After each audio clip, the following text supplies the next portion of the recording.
गीता अध्याय 15 के श्लोक 16-17 में 3 प्रभु बताए हैं।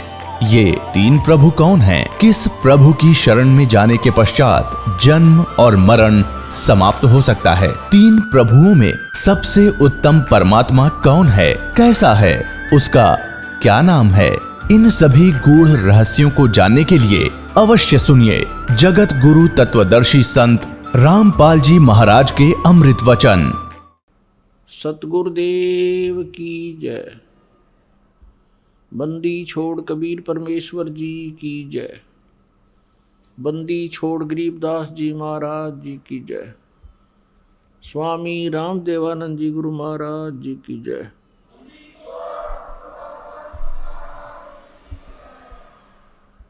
सर्व संतों की जय, सर्व भक्तों की जय, धर्मी पुरुषों की जय। श्री काशी धाम की जय, श्री छुडानी धाम की जय, श्री करौथा धाम की जय, श्री बरवाला धाम की जय। सत साहिब ग्रीब नमो नमो सतपुरुष को नमस्कार गुरु की नहीं। सुर नर मुनि जन साधुओं संतों सर्वसदी नहीं। सतगुरु साहेब संत सब डंडो तुम प्रणाम। आगे पीछे मध्य हुए तिनको जा कुर्बान।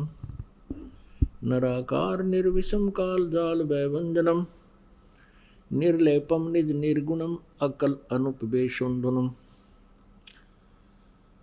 सोहम सुरति समाप्तम सकल समाना निर्तलय। उज्ज्वल हीरंबर हरदमं बेपरवा अथा है वार पार नहीं मज्जतम।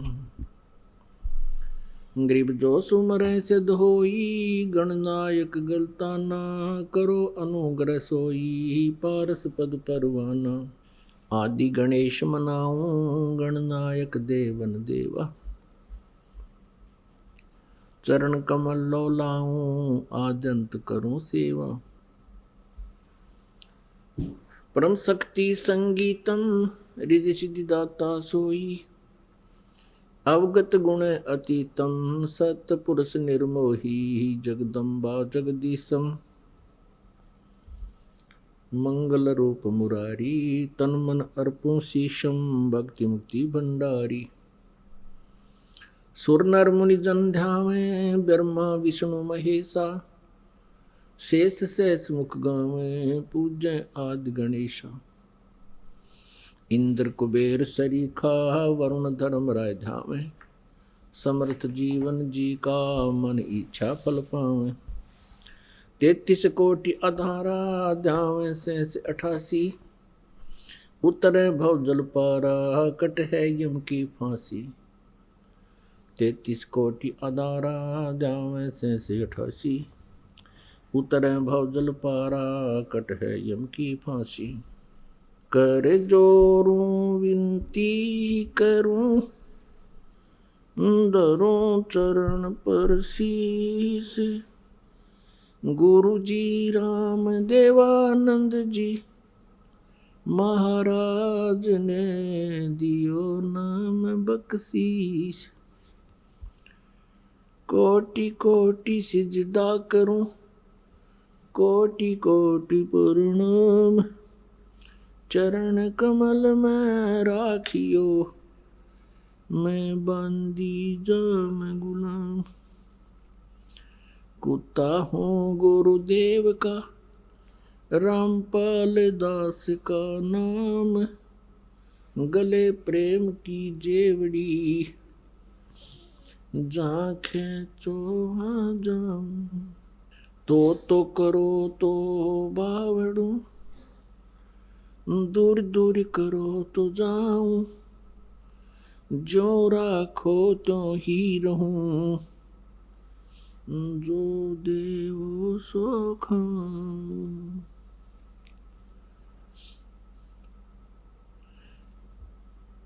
जय इब के सतगुरु मिले सब दुख आँखों रोए।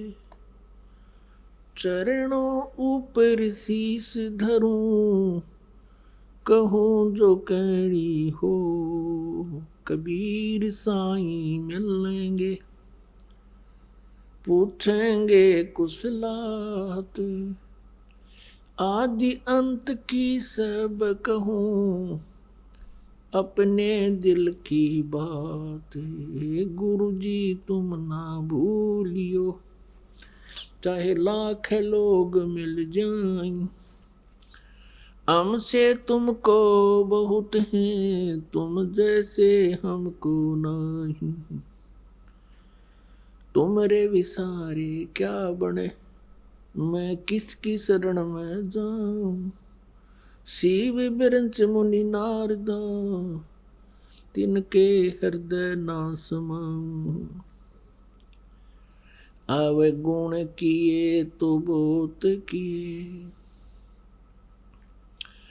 अब गुण किए तो बहुत किए, करत न मनी हरि। बावे बंदा बख्श दियो, बावे गर्दन उतारो।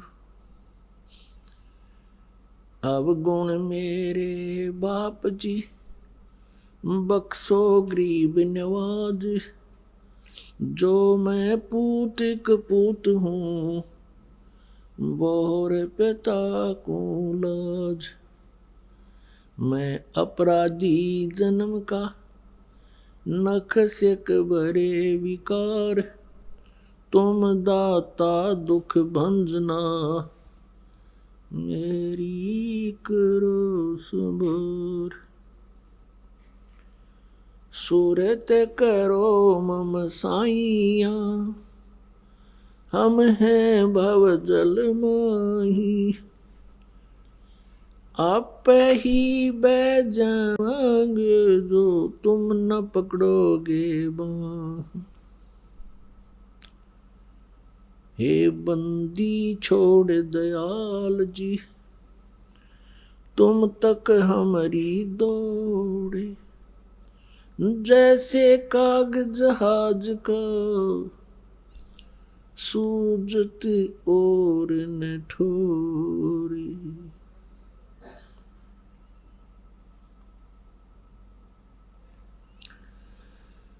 पूर्ण ब्रह्म, परम अक्षर ब्रह्म, सर्वश्रेष्ठी रचनहार कबीर देव जी, ये हम सभी आत्माओं के जनक हैं। ये हम सबके उत्पत्ति करता है। उसी परमेश्वर की असीम कृपा से आप जी यहाँ सत्संग के अंदर उपस्थित हुए हो। पुण्यात्माओं, परमात्मा कबीर देव जी स्वयं सतलोक से आते हैं, जहाँ हम सभी का उद्गम स्थल है, जहाँ हम सभी उत्पन्न किए गए थे, जहाँ हम रहा करते थे, वो सतलोक है। सतलोक का अर्थ है शाश्वत स्थान। शाश्वत मीन सदा रहने वाला, जिसका कभी नाश ना हो। हम वहाँ रहा करते थे सतलोक में, हमारा जन्म और मृत्यु नहीं होता था, वृद्ध अवस्था नहीं थी। वो अनाम्य लोक है। अनाम्य का अर्थ होता जिसमें कोई रोग ना हो। एक अनामी लोक है, वो अलग है। अनाम्य का अर्थ होता जिसमें कोई रोग ना हो। हम उस लोक में रहा करते थे, और हम अपनी गलती के कारण, अपनी नासमझी के कारण, हमने वहाँ एक भयंकर भूल करी, जिस कारण से हम सभी यहाँ काल के जाल में फंस गए। ये काल का लोक है, जो श्रीमद् भगवत गीता अध्याय नंबर 11 के श्लोक 32 में खुद कहता है कि मैं काल हूँ अर्जुन, अब सभी को खाने के लिए आया हूँ, सबका नाश करूँगा। अर्जुन श्री कृष्ण को बहुत अच्छी तरह जानता था। श्री कृष्ण अर्जुन के साले थे, क्योंकि श्री कृष्ण की बहन सुभद्रा अर्जुन से ब्याही थी। और उसके पश्चात भी उस समय जब वो काल प्रकट हुआ, काल आया, परवर्त हुआ, श्री कृष्ण जी के शरीर में प्रवेश हो करके और फिर शरीर से बाहर निकल के उसने अपना विराट रूप दिखाया, श्री कृष्ण का शरीर ओझल कर दिया। तब अर्जुन पूछता है कि हे महानुभाव, आप कौन हो? मैं आपसे अपरिचित हूं, मैं बहुत भयभीत भी हूं। इससे सिद्ध है कि वहां वो श्री कृष्ण जी नहीं थे, काल था। वो काल बोल रहा था। श्रीमद् भगवत गीता जी का ज्ञान इस काल भगवान ने दिया है श्री कृष्ण जी के शरीर में प्रवेश करके। तो वो स्वयं कहता है कि मैं काल हूं और अब परवर्त हुआ हूं। यदि श्री कृष्ण गीता जी का ज्ञान दे रहे होते तो ये शब्द प्रयोग नहीं करते और न ही अर्जुन को ये पूछने की आवश्यकता पड़ती आप कौन है। ये वो काल है जो प्रत्येक कार्य, प्रत्येक कर्म ये धोखे से करता है, प्रत्येक को मिसगाइड रखता है, किसी को भी सत्य से परिचित नहीं होने देता। और गीता जी अध्याय नंबर 4 के श्लोक 5 और 9 में ये खुद कहता है, अर्जुन तेरे और मेरे बहुत जन्म हो चुके हैं, तू नहीं जानता, मैं जानता हूं। मेरे जन्म और कर्म अलौकिक हैं। इसके कर्म अलौकिक ऐसे हैं कि ये किसी को सच्चाई से परिचित नहीं होने देता, अपने वास्तविक रूप को कभी किसी के सामने प्रत्यक्ष नहीं करता। ये काल है जिसके लोक में हम फंस गए हैं।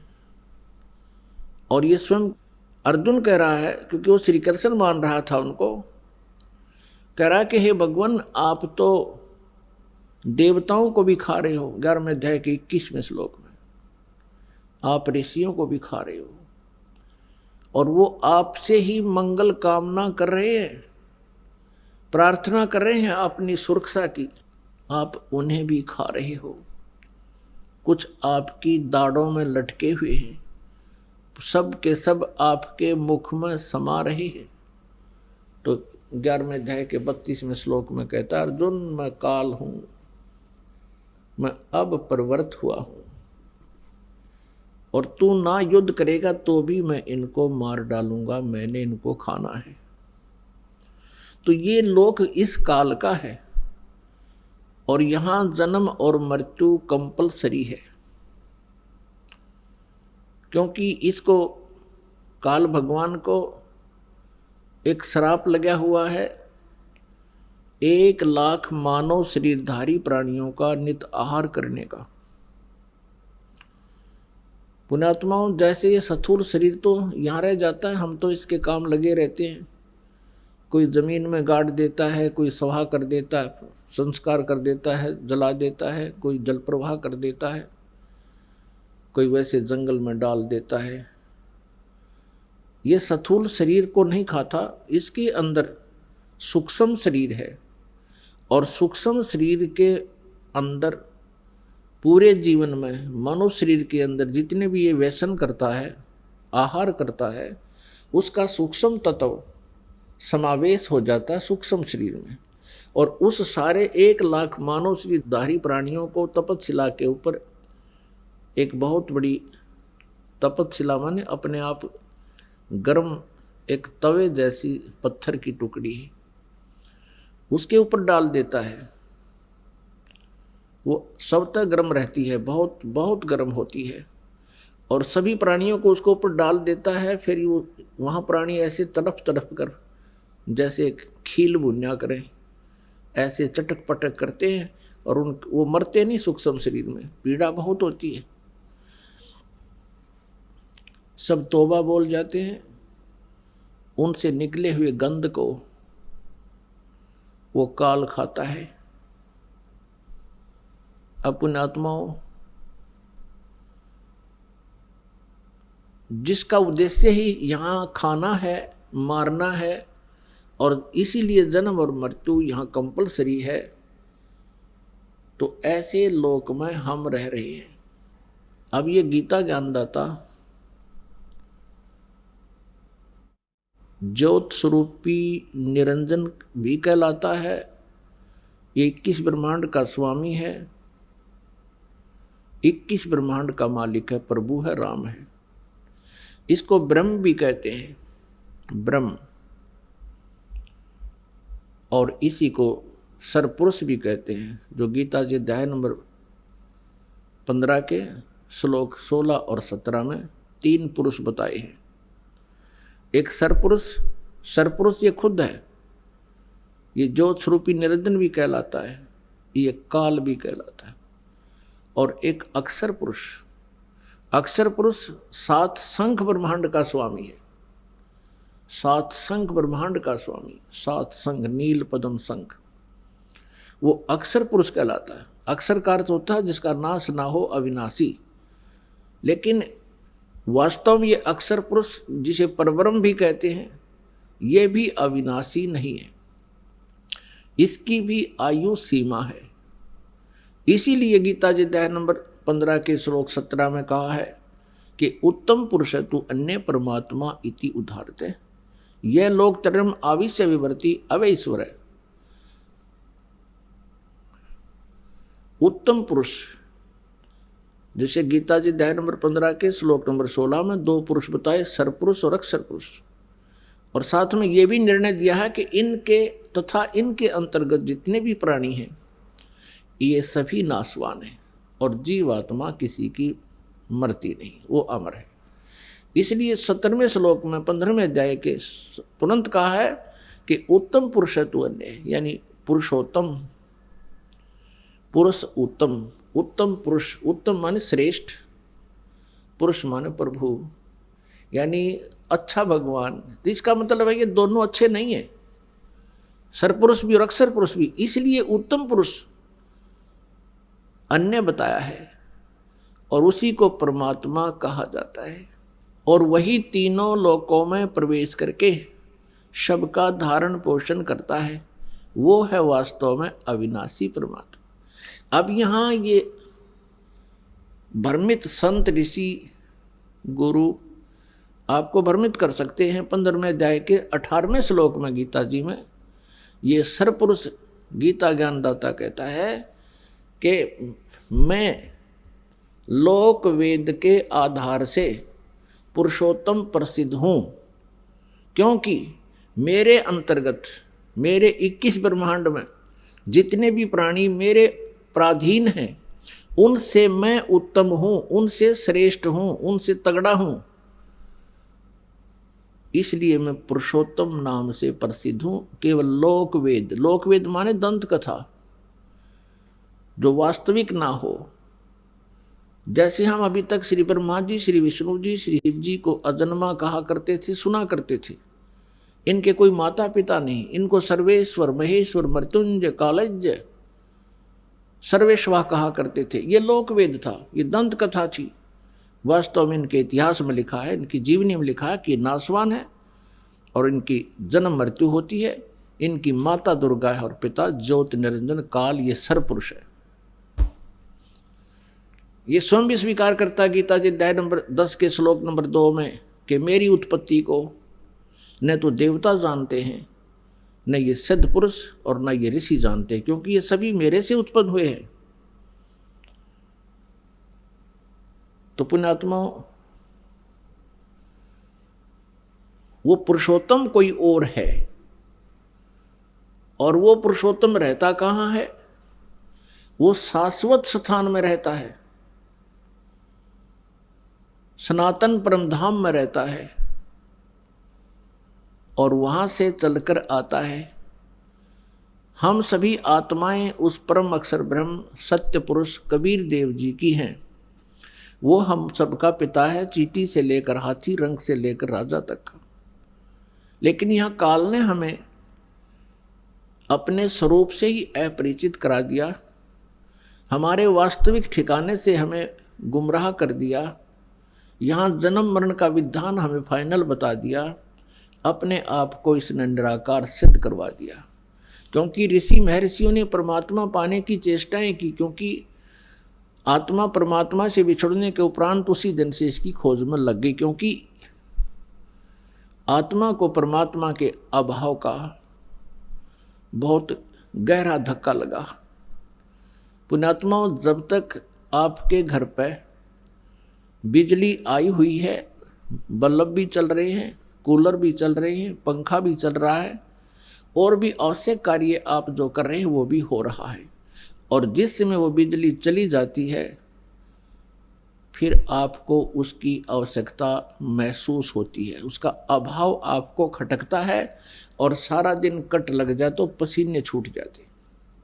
तो ऐसे ही आत्मा को, हम सभी को वहाँ बहुत सुख था, किसी चीज़ का कोई अभाव नहीं था।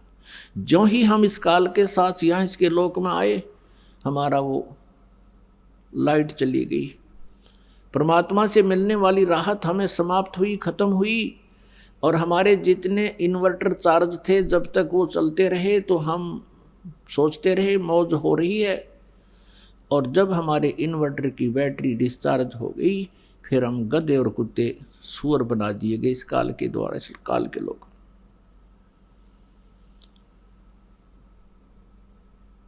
तो पुण्यात्माओं, उस परमेश्वर की तलाश हमने उसी समय से शुरू हो गई, क्योंकि सबसे पहले हम सभी को इस काल ने अपने कृत्रिम स्वर्ग लोक में रखा, कृत्रिम, बनावटी, नकली, और वहाँ हमारी ही पूंजी को हमें ही देता रहा।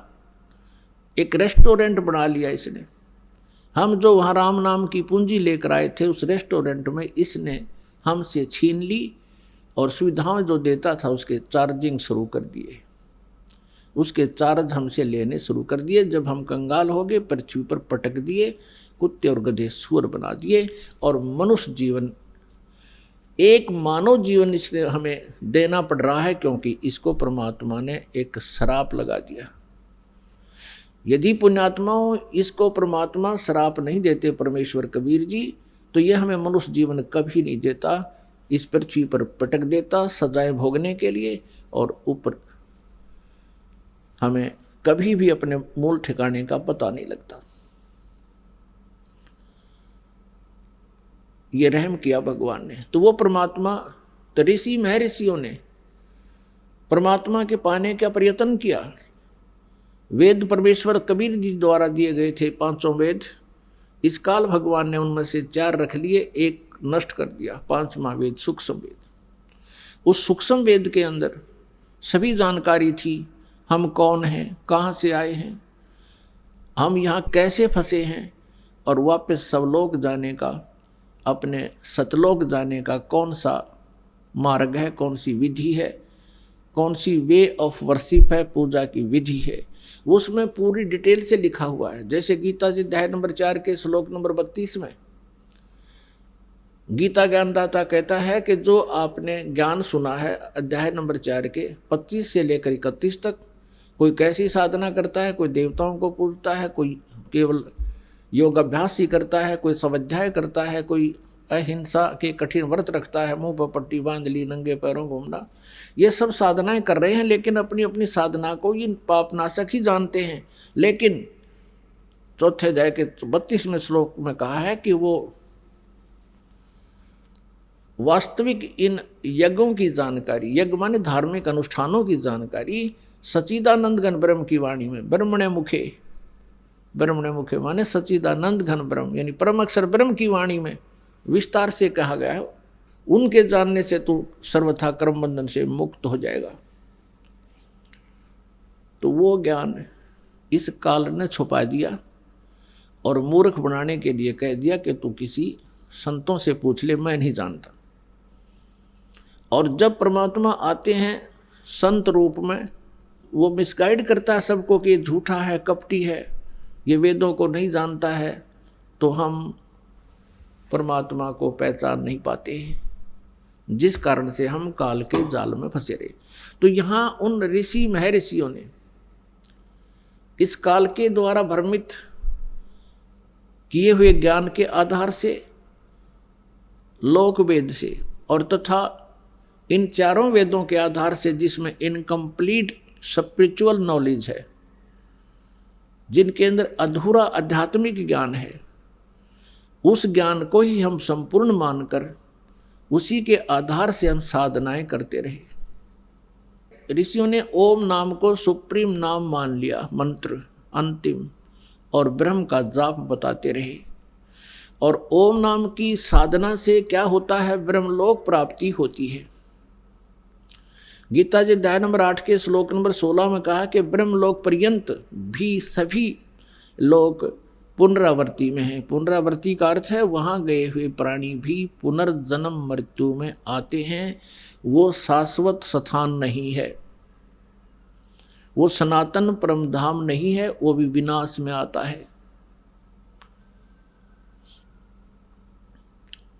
ऋषि महर्षियों ने ओम नाम का जाप जपना शुरू किया, क्योंकि यजुर्वेद अध्याय नंबर 40 के मंत्र नंबर 15 में स्पष्ट किया है कि वायु अनिलम अमृतम अथिदम भस्मांतम शरीरम ओम कर्तु समर किलवे समर कर्तुम समर। अब इन ऋषि महर्षियों ने यहाँ से ओम नाम तो सिलेक्ट कर लिया कि परमात्मा का केवल एक ओम मंत्र है। उसका काम करते करते विशेष कसक के साथ मनुष्य जीवन का प्रथम कर्तव्य जान के ओम नाम का जाप कीजिए और अपना मूल कर्तव्य जानकर कीजिए, कसक के साथ कीजिए। जिससे क्या होगा कि जब शरीर छूट कर जाएगा, जब तेरा अंत होगा, भस्मांतम शरीरम, शरीर भस्म होगा, तेरे शरीर का अंत होगा, देहांत होगा, उस समय तू उससे उस अमरत्व को प्राप्त करेगा जो ओम नाम के जाप से तुझे प्राप्त हो सकता है। वो कितना हो सकता है उसकी भक्ति और साधना पर डिपेंड करता है। तो उसके आधार से वो हो सकता है एक कल्प युग तक भी रह सकता है, हो सकता है एक महाकल्प तक भी रह सकता है। महाकल्प होता है ब्रह्मा जी की एक आयु। ब्रह्मा जी की मृत्यु को महाकल्प कहते हैं। और 1000 जो उसका दिन है, 1000 की रात्रि, इसको कल्प बोलते हैं। 1000 चतुर्युग की जो, और इतने ही का दिन, इतनी ही रात्रि, तो इसको एक कल्प बोलते हैं। और ब्रह्मा जी की आयु को एक महाकल्प कहते हैं। तो वहाँ जितने जिसने साधना की है, ओम नाम के जाप का जितने अधिक मंत्र किए हैं, कोई कम किए हैं, तो उसी आधार से कोई कितने वर्ष तक, कोई कितने वर्ष तक रह करके फिर पुनर्जन्म में अवश्य आते हैं। तो ऋषि महर्षियों ने यजुर्वेद के 40वें अध्याय के मंत्र 15 में ये तो ले लिया कि ओम नाम है, लेकिन क्या उनकी आंखें बंद हो गई थी? 40वें अध्याय में भी ही यजुर्वेद अध्याय नंबर 40 के ही मंत्र नंबर 10 और 13 में एक स्पेशल इंस्ट्रक्शन दी है वेद ज्ञानदाता ने कि कोई तो परमात्मा को संभव माने जन्म उत्पन्न होने वाला कहता है, जैसे श्री राम, श्री कृष्ण और श्री परशुराम आदि के रूप में। और कोई असंभवात, यानी कोई कहता वो जन्म नहीं लेता, कोई संभवात कहता है, कोई असंभवात कहता है। लेकिन इसकी विशेष जानकारी, वास्तविक जानकारी तो धीराणाम माने तत्वदर्शी संत, जिनका ज्ञान टिकाऊ है, धीर पुरुष, वही बता सकते हैं, उनसे सुनो। तो इससे सिद्ध है कि वेद ज्ञान भी इनकम्प्लीट है, लेकिन गलत नहीं है। ये सिलेबस है जैसे 10वीं कक्षा तक का सिलेबस है। आगे की पढ़ाई पढ़नी है तो वो लेक्चरर अलग होते हैं, उनका सिलेबस भी अलग भिन्न होता है। तो इस प्रकार वो तत्वदर्शी संत की खोज के लिए वेदों में भी कहा है। और यही वेद, चारों वेदों का सारांश है श्रीमद् भगवत गीता। अध्याय नंबर 4 के श्लोक नंबर 34 में कहा है कि जिस तत्व ज्ञान के विषय में मैं अपरिचित हूँ, गीता ज्ञानदाता कहते हैं, जिसके विषय में चौथे अध्याय के 32वें श्लोक में बताया है कि वो सच्चिदानंद घन ब्रह्म की वाणी में ब्रह्मणे मुखे, जो परमेश्वर की वाणी है, उनके मुखारविंद से उच्चरित वाणी है, वो उसमें जो ज्ञान है कबीर वाणी में, वो तत्व ज्ञान है। उस ज्ञान को तू चौथे अध्याय के 34वें श्लोक में कहा है, तत्वदर्शी संतों के पास जाकर समझ, उनको दंडवत प्रणाम करने से, कपट छोड़कर सरलतापूर्वक प्रसन्न करने से वो तत्वदर्शी संत तुझे परमात्म तत्व का ज्ञान करावेंगे। वो परमात्म तत्व की ज्ञानदाता से अन्य है, जिससे वो स्वयं अपरिचित है। तो पुण्यात्मा, उस परमात्मा की भक्ति प्राप्त नहीं हुई इन ऋषि महर्षियों को, और ये वेद ज्ञान को समझ नहीं सके, और जिस कारण से ये जन्म और मृत्यु के दीर्घ रोग में उलझे रहे, फंसे रहे, इससे ग्रस्त रहे, और अन्य को भी इन्होंने इसी फांसी में फंसा दिया। इन्होंने साधनाएं की ओम नाम के जाप से, और हठ योग किया। एक आकाशवाणी की थी काल ने, ब्रह्म ने अपने पुत्र ब्रह्मा के लिए। जब ब्रह्मा जी कमल के फूल पर विराजमान थे, ये सचेत कर दिए, बेहोश कर रखे थे पहले इस काल ने। जब ये सचेत हुए, होश में आए, ये कहते हैं कि मुझे नहीं पता मैं कहाँ से जन्म हुआ, मेरा कौन जनक है, मेरा क्या उद्देश्य है, कमल के फूल पर मैं कहाँ से आ टिका। तब आकाशवाणी हुई कि तप करो, तप करो। इस काल भगवान ने आकाशवाणी कर दी, इनको मूर्ख बनाने के लिए, अपने जाल में फंसाए रखने के लिए। वेदों से न्यारा ज्ञान अपनी तरफ से अपना मत पर प्रोड्यूस कर दिया इनके अंदर। ब्रह्मा जी ने 1000 वर्ष तक तप किया। जब इसकी बैटरी चार्ज होगी, इसमें सिद्धियां आ गई, तो रिमोट इस काल के पास है इनका। तब कहा कि अब तुम सृष्टि करो। अब ब्रह्मा जी से ज्ञान प्राप्त है सभी को, विष्णु जी को, शिव जी को, और सभी ऋषि और महर्षियों को। अब ब्रह्मा जी से प्राप्त ज्ञान के आधार से ब्रह्मा जी ने इनको मिसगाइड कर दिया, क्योंकि वह स्वयं भी भ्रमित था। इन्होंने कहा कि परमात्मा की आकाशवाणी हुई थी, मैंने 1000 वर्ष तक तप किया, मेरे अंदर बहुत पावर आ गई, शक्ति आ गई, वचन से भी उत्पत्तियां होने लगी, और भी बहुत सी क्रियाएं अपने आप होने लगी, और ओम नाम का जाप वेदों में फाइनल मंत्र है। इस ज्ञान के आधार से ऋषि महर्षि साधकों ने हजारों वर्षों तक साधनाएं की, हठ योग किए, क्योंकि सतयुग में लाखों वर्ष की आयु होती है। उनको परमात्मा प्राप्ति नहीं हुई, अन्य सिद्धियां आ गई।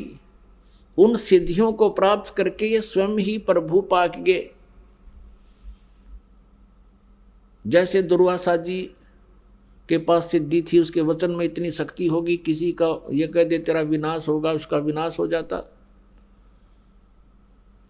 अब जैसे अगस्त ऋषि को उपलब्धि होगी, उसने 7 सागरों को एक ही घूंट में, समुद्रों को पी लिया। आकाश में उड़ जाने की सिद्धियां होगी, एकदम अंतर ध्यान हो जाने की सिद्धियां होगी। इस प्रकार से ये अन्य व्यक्तियों से कुछ अटपटे से हो गए, जिस कारण से इनको हमने मैं ऋषि मान लिया। लेकिन ये काल के द्वारा भ्रमित और अपना जीवन नष्ट करते रहे। अब गीता जी अध्याय नंबर 11 के श्लोक नंबर 47 और 48 में गीता ज्ञानदाता कहता, अर्जुन ये मेरा वास्तविक रूप है, मैं काल हूँ। 11वें अध्याय के 32वें श्लोक में स्पष्ट किया है। और मेरी प्राप्ति, मेरे इस स्वरूप के दर्शन ना तो पहले कोई कर सका तेरे अतिरिक्त, और ना आगे कोई कर सकता।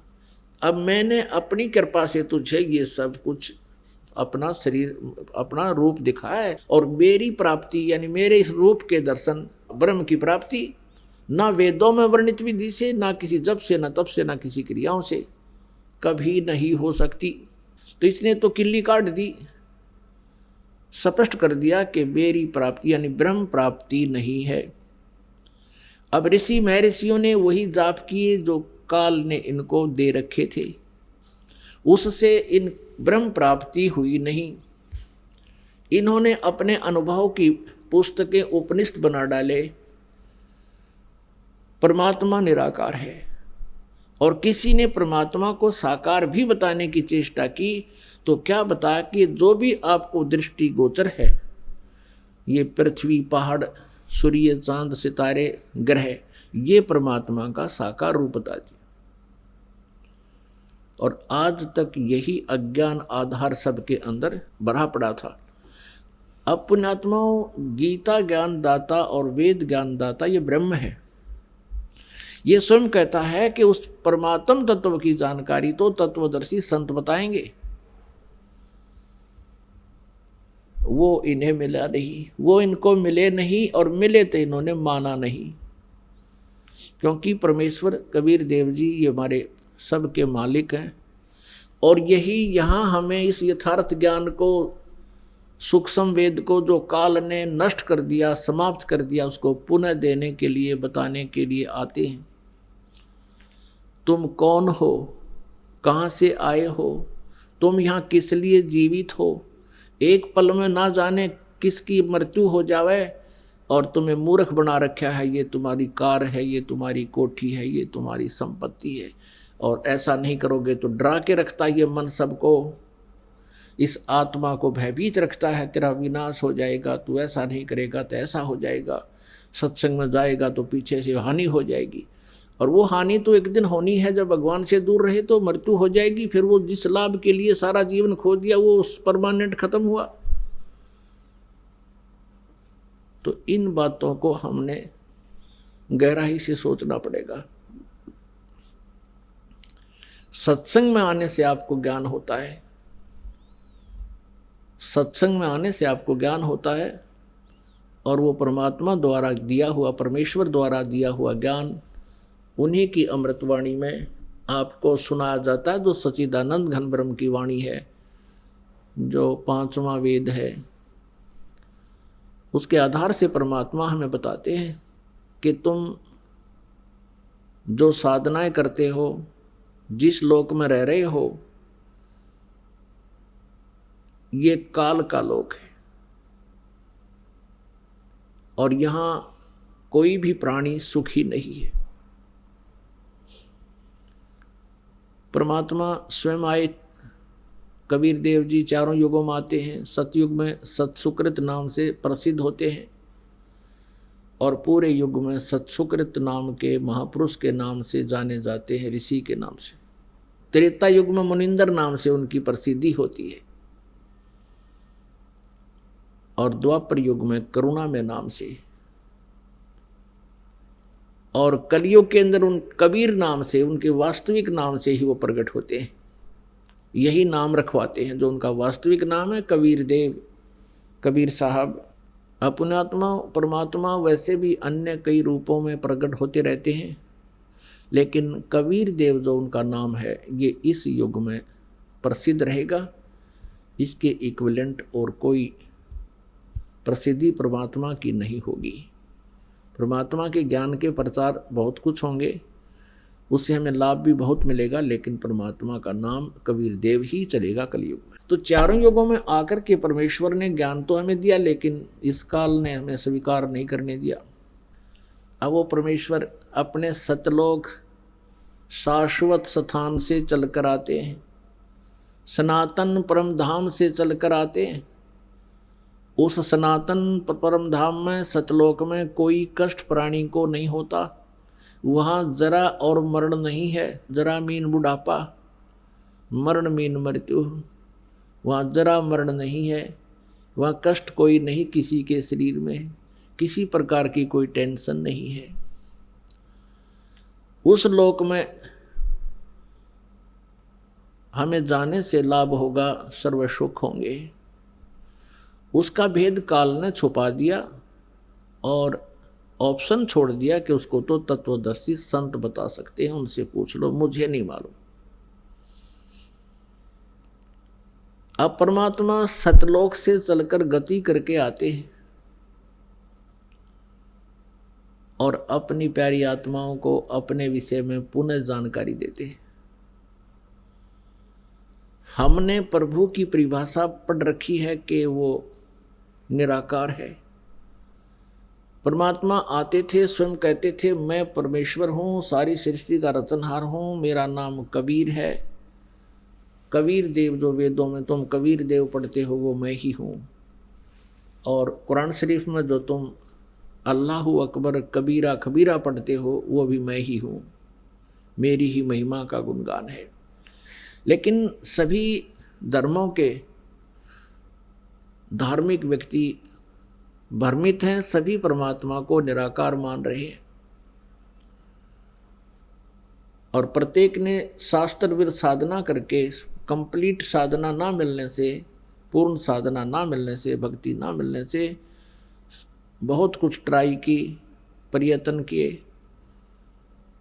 परमात्मा ना मिलने से ये बात अपना अनुभव पूरे समाज में प्रोड्यूस कर दिया, पूरे समाज में भर दिया कि परमात्मा निराकार है।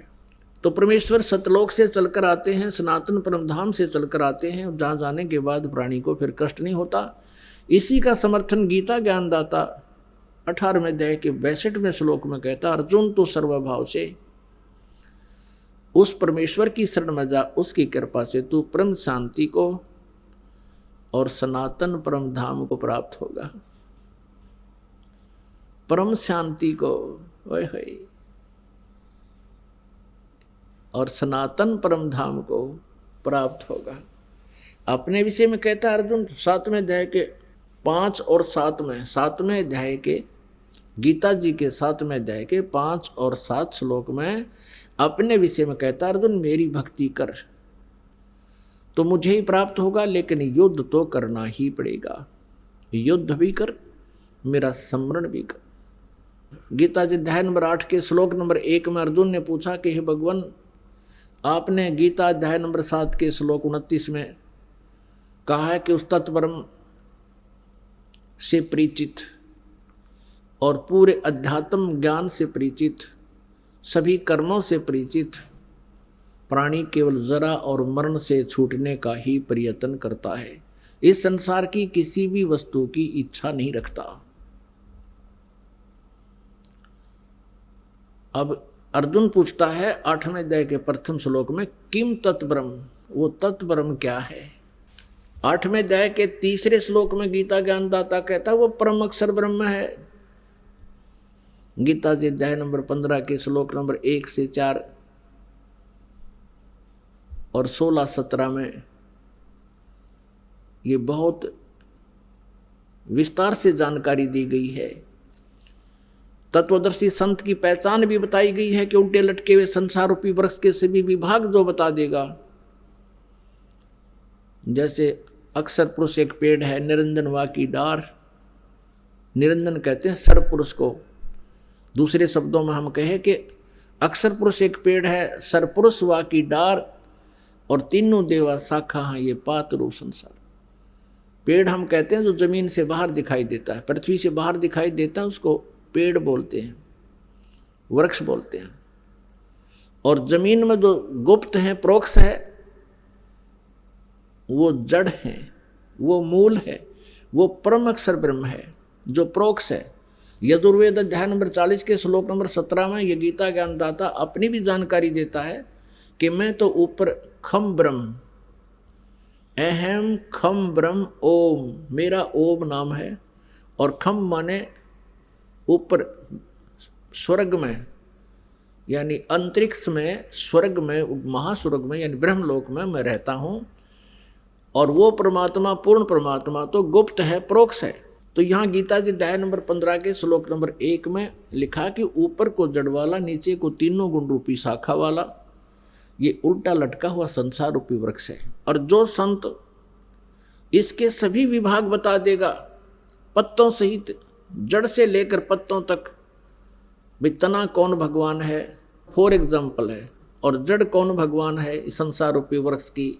जड़ मीन जिससे सभी क्रियाएं हों, जिससे सबकी उत्पत्ति हुई हो, जो सबका जनक है और सबका धारण पोषण करने वाला, सबका पिता है, वो जड़ रूपी परमात्मा है, वो परम अक्षर ब्रह्म है। और तना जो है ये अक्षर ब्रह्म है, और उससे निकली हुई मोटी डार समझो ये सर्व ब्रह्म है। और उस सर्व ब्रह्म का यानी उस डार का 3 शाखाएं हैं, ये रजगुण ब्रह्मा, सतगुण विष्णु, तमगुण शिव जी रूपी शाखाएं हैं, और हम पात रूप संसार। तो परमात्मा ने आकर बताई थी सच्चिदानंद घन ब्रह्म की वाणी में, उस तत्व ज्ञान में बताया कि अक्षर पुरुष एक पेड़ है, निरंजन वा की डार और तीनों देवा शाखा है ये पात रूप संसार। गीता ज्ञान दाता कहता है कि जब तुझे तत्वदर्शी संत प्राप्त हो जा, उसके पश्चात 15वें अध्याय के 4थे श्लोक में कहा कि उसके पश्चात परमेश्वर के उस परम पद की खोज करनी चाहिए जहां जाने के बाद साधक फिर कभी लौटकर संसार में नहीं आते, अर्थात वो पूर्ण मोक्ष प्राप्त कर जाते हैं, उनके सब संकट मिट जाते हैं।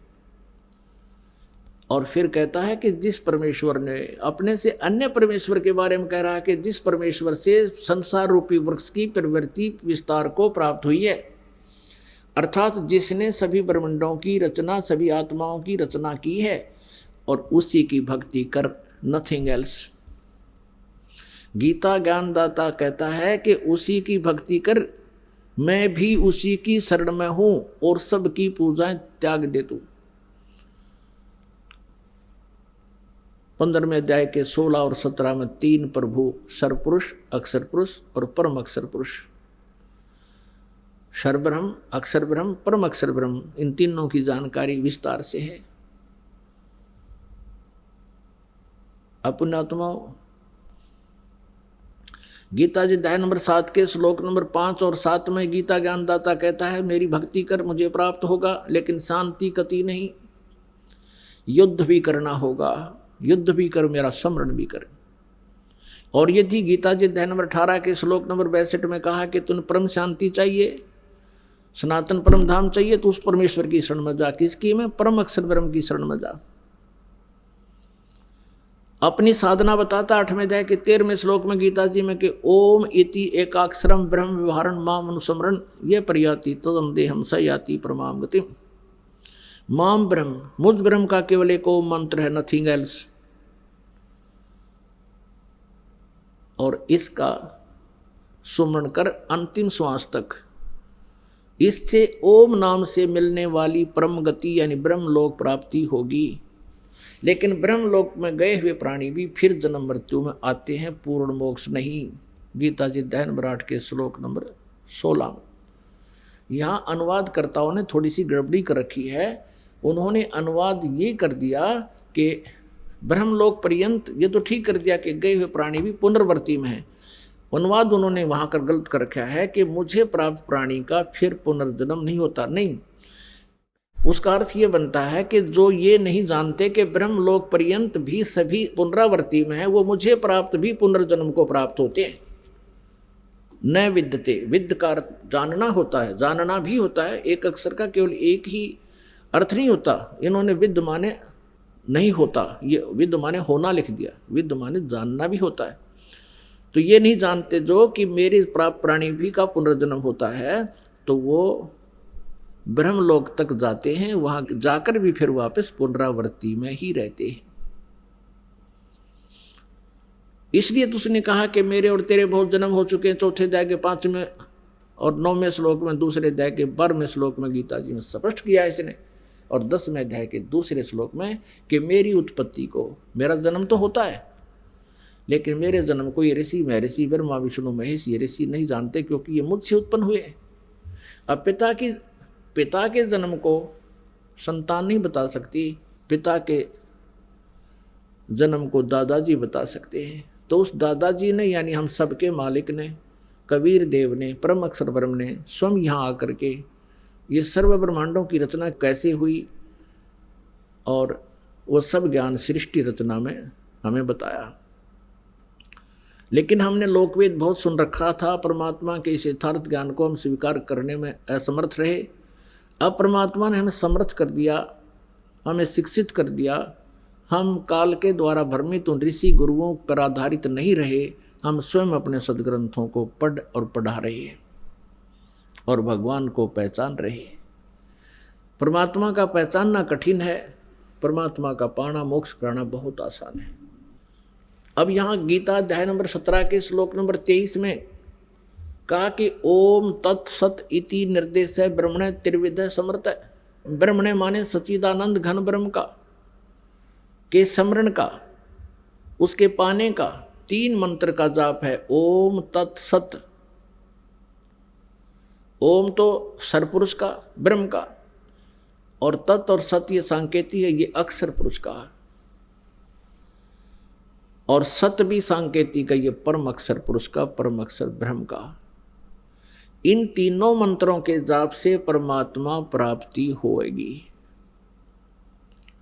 परम अक्षर ब्रह्म की प्राप्ति होगी। केवल ओम नाम का जाप करने से ब्रह्मलोक प्राप्ति होगा। जैसे कोई जड़ी है, कोई भी एक जड़ी है, जैसे हरड़ है या सौंठ है या कोई अन्य जड़ी है, उसको अकेली को खाने से उसका कुछ अन्य लाभ होता है, और उसको 2-3 जड़ियों में मिला दिया जाए उसका कुछ और ही प्रारूप बदल जाता है, गुण में वृद्धि हो जाती है, अलग से क्रिया करता है।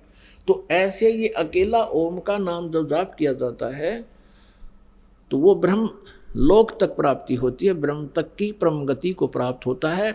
और जिसको गीता जी अध्याय नंबर 7 के श्लोक नंबर 18 में गीता ज्ञानदाता कहता है कि ये ऋषि जन, ऋषि महर्षि जो ज्ञानी आत्मा है वो हैं तो उदार, जो चौथे नंबर के हैं, एक आरत, एक अर्थार्थी, तीसरा जिज्ञासु और चौथा ज्ञानी। ये ज्ञानी हैं तो उदार आत्मा, लेकिन ये मेरे वाली अनुतमाम मैंने कति श्रेष्ठ गति में ही ये आस्थित रहे, आश्रित रहे। लेकिन ये आत्मा बहुत अच्छी है, भगवान के लिए समर्पित है, लेकिन मेरे वाली गति में ही ये आश्रित रहे। मेरे वाली घटिया, इन्होंने अनुतमाम का अर्थ अति श्रेष्ठ लिख दिया है। तरह गजब भैया, अरे बैड का अर्थ अंग्रेजी में कोई गुड लिखा है, उसके साथ मूर्ख नहीं। लेकिन ये समझ नहीं सके कि भगवान अपनी साधना को अनुतम नहीं कह सकता, लेकिन भगवान ये झूठ भी नहीं बोल सकता। उस परमेश्वर से डरता हुआ इन्हें सच्चाई भी बतानी पड़ी। तो प्रसंग चल रहा है कि ओम तत्सत इति निर्देश ब्रह्मण त्रिविध समर्थ है। उस सच्चिदानंद घन ब्रह्म का, परम अक्षर ब्रह्म के पाने का ये 3 मंत्र का जाप है। ये 3 मंत्र की मजदूरी है, साधना है। इस क्रियाओं के करने से परमात्मा मिलेगा। यानी जैसे औषधियाँ बनाई गई है कई जड़ी मिला करके, उसको खाने से रोग नाश होगा, ये समझना। इस मंत्र के जाप करने से विधिवत दास से प्राप्त करके, अन्य वैसे नहीं अपनी मर्जी से या किसी सिरफरे से ले करके इसका कोई लाभ नहीं होगा। अधिकारी बिना कोई भी कार्य सफल नहीं होता। तो इस दास से लेकर के तुम इसका जाप करोगे तो आपका जन्म और मरण का ये रोग कटेगा और परमात्मा मिल जाएगा, स्वस्थ हो जाओगे। अपने आत्मा 8वें अध्याय के 5 और 7 में तो ये खुद कहता है, मेरा भजन कर, मेरा जाप कर, मेरा स्मरण कर। 8वें अध्याय के 13वें श्लोक में अपना मंत्र ओम बता रखे हैं। मुझ ब्रह्म का ओम मंत्र है, एक अक्षर का। और फिर 17वें अध्याय के 23वें श्लोक में उस सच्चिदानंद घन ब्रह्म के पाने का मार्ग है। ये तत् और सत्य ये गुप्त हैं, इससे ये काल परिचित नहीं है इन 2 मंत्रों से। इसलिए इसने ऑप्शन छोड़ दिया है 4थे अध्याय के 34वें श्लोक में कि उस तत्व ज्ञान को, परमात्म तत्व को, परमात्मा के बारे में विशेष जानकारी को तत्वदर्शी संतों से जाकर समझो, वो बताएंगे। तो ये कोड वर्ड है, ये दास बता सकता है। इस पृथ्वी पर किसी के पास ये मंत्र नहीं है, और किसी सिरफरे ने इस दास से प्राप्त करके और फिर वो कहीं बता भी देता है तो उससे कोई लाभ नहीं होगा, उसका भी नाम नष्ट हो जाता है, क्योंकि ये आध्यात्मिक मार्ग है। और काल ये चाहता है कि कोई 1-2 ऐसा सिरफरा तैयार कर दूं जो औरों का विनाश कर दे, लेकिन अब आप समझदार हो, शिक्षित हो, अब इस भूल को नहीं करना। अनाधिकारी से ये प्राप्त करके मंत्र अपना जीवन नष्ट ना करना। अब यहाँ क्या बताया है कि उस परम अक्षर ब्रह्म के पाने का ये 3 मंत्र का जाप है। 8वें अध्याय के 8, 9, 10 श्लोक में गीता ज्ञानदाता कहता है, जिस परम अक्षर ब्रह्म के बारे में 8वें अध्याय के 3रे श्लोक में कहा है, यदि उसकी साधना करनी है, उसकी साधना करने वाला उसी को प्राप्त होता है। 8वें अध्याय के 5 और 7 में कहता है, मेरी साधना करेगा तो मुझे प्राप्त होगा, तुझे शांति कति नहीं, युद्ध करना होगा, युद्ध भी कर। 18वें अध्याय के 62वें श्लोक में कहा कि तूने परम शांति चाहिए तो परमेश्वर की शरण में जा, उसकी ही कृपा से तू सनातन परम धाम को प्राप्त होगा, परम शांति को प्राप्त होगा। और 8वें अध्याय के 8, 9, 10 में यही प्रमाण कर रहा है कि उसकी भक्ति करने वाला अंत समय तक, यानी साधना एक जैसी ही है। कोई यूं सोचे कि अभी मैं समाधिस्थ हो जाऊं, परमात्मा के ऊपर देखकर वापस आ जाऊं, तो उससे वापस देख भी आए और वापस भी आएंगे। साधना पूरी ना हुई तो फिर अड़े धक्के खाओगे। अब बच्चा स्टूडेंट पढ़ रहा है, विद्यार्थी पढ़ रहा है विद्यालय में, और वो ये पूछता है कि मैं आईएएस कर रहा हूँ, आईएएस करके क्या लगूंगा? Deputy commissioner लगूंगा। एक बार देख कर आता हूँ कैसा होता है डिप्टी कमिश्नर, कैसा ऑफिस होता है। वहाँ देख भी आया और वापस आ गया, पढ़ाई छोड़ दी, फिर बन गया डीसी, उड़े धक्के फिर खाओगा। तो ये अंतिम सांस तक साधना करते रहना होगा, अपने यहाँ से सफल होकर जाना है, तब वहाँ मिलेगी ये पोस्ट आपको, अमर पद। कहाँ? सतलोक में, सचखंड में। अब क्या बताते हैं, उस परमेश्वर की साधना ना करके आप अन्य साधनाएं करते हो, भक्ति करते हो, उनसे तुम्हें लाभ नहीं होता।